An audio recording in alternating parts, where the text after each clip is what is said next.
गाई के गोबर से आंगना लिपवल, गाई के गोबर से आंगना लिपवल। गजमोहन हो गजमोती चौका पुरास, गजमोहन हो गजमोती चौका पुरास।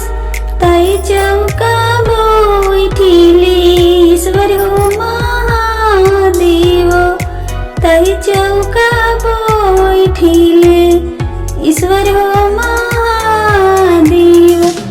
गजमोहन हो मोतियनी अजोड़ी भरास, गजमोहन हो मोतियनी अजोड़ी भरास। ताई चौका बैठिले